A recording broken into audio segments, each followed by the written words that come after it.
Scarlet Faithful podcast, as always, is brought to you by the Knights of the Raritan, the Rutgers NIL Collective. Click on the link for their newsletter, free newsletter in the description of this episode.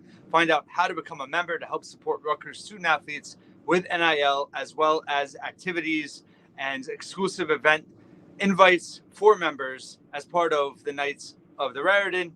This episode is covering the breaking news of Rutgers men's basketball bringing back Jay Young, key assistant of the early years of Pikiell's tenure at Rutgers, and now returning.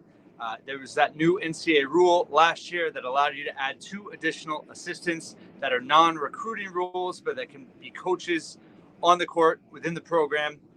Jay Young being added as one of those now 5 assistant coaches.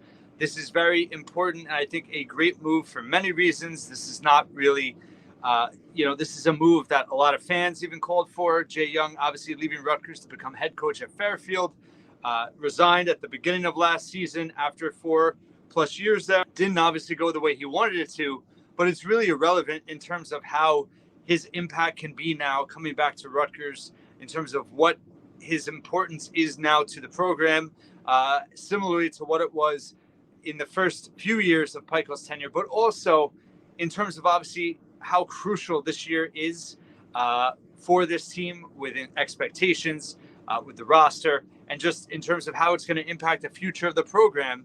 This makes a lot of sense for multiple reasons. So let's get into it. First off, just in terms of his background, Rutgers, the biggest kind of question mark coming into the season is their big men in terms of experience, contributions, what kind of impact Emmanuel Igbole, Lathan Somerville are going to have at the 5, replacing Cliff Omori. And now you bring in a coach with expertise and credibility, coaching big men to success. Most notably, Jameel Warney at Stony Brook, 3-time league MVP, has had a very successful pro career, was a beast in college, and really Jay Young was the lead in developing him as the big man coach. And then at Rutgers, his 3 years, he was the big man coach. And we saw Miles Johnson, who really wasn't highly recruited at all. Jay Young actually found him on the recruiting trail, developed him. Miles Johnson has spoke really high of him. Jameel Warney has spoken very highly of Jay Young.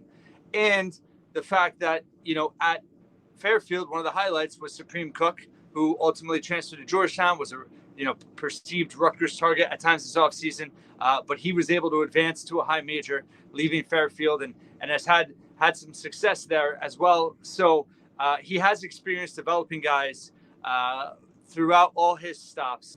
Now he brings credibility with his relationship with former Rutgers players, Ron Harper Jr., Geo Baker, Caleb McConnell, guys that the new and current players respect and listen to. You have them being advocates for Jay Young. He was well liked by that group, and you saw the success that he had, that Rutgers had in building when Jay Young was there. So, you bring in a new voice, you bring in someone that the current team doesn't have much experience with, but you bring in someone that has shown results and that is very familiar to the program, but is now coming in with a fresh set of eyes and a veteran voice to add to this coaching staff. Obviously, Brandon Knight's been an assistant coach for a very long time. TJ Thompson's been with the program a few years now. You also, of course, have Smoke Williamson. He's been an assistant for a while, but Jay Young has been a coach for a very, very long time. And that's one thing. When Carl Hobbs did leave, Rutgers lost that kind of Yoda-type figure in terms of having a long-time assistant, and Jay Young kind of fills that role now. I think that's really important for a team that has so much riding on the season, to have a veteran voice now in that locker room, on the court. In addition to his expertise with big men, he also was in charge of the defense during Rutgers' first 3 seasons under Steve Pikiell. So with a team that has a lot of questions on defense as well, it just makes so much sense to have him come in. And I think fresh eyes in this situation is a great thing to have, because fresh eyes is never a bad thing. Pikiell now in his 9th year at Rutgers, and to have his most trusted confidant, Jay Young, his longtime assistant bench coach, through all of his years at Stony Brook and his beginning at Rutgers. To have him back, I think is a boost for Pikiell in terms of this is a year that he's going to have to make a lot of decisions in terms of lineups, in terms of how the pace of this season is going to go, right? I've talked about before about how a lot of years during their successful run the last few years, not counting last year, was the lineup was more or less, the starting lineup was more or less set, and this year you have a lot of veterans added, you have a lot of key freshmen added, and he's going to have to make that work. And I think based on situations, based on matchups, he's going to be able to tweak and modify the lineup based on those needs at the time. And to have a trusted assistant like Young in his ear, fresh eyes on the team, unbiased view in terms of he hasn't recruited anyone to the roster.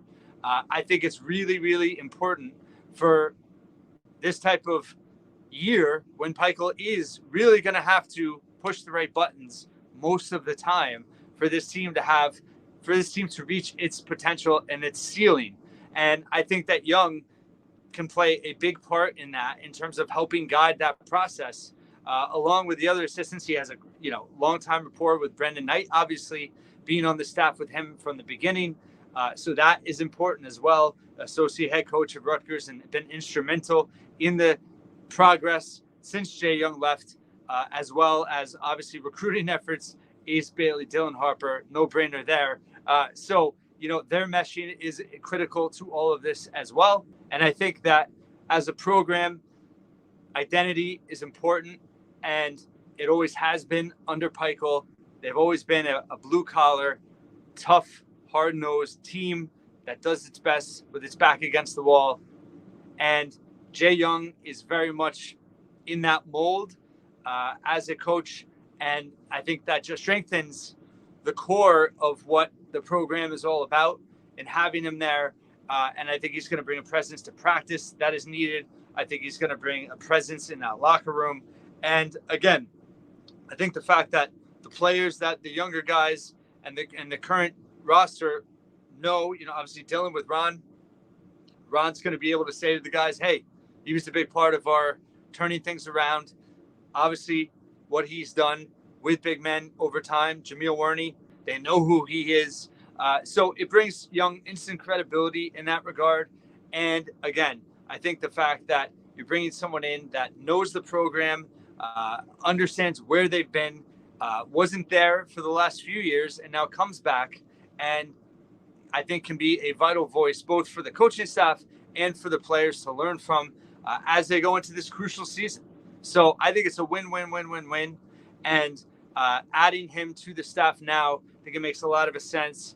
Obviously, this was something I think a lot of people were hoping would happen.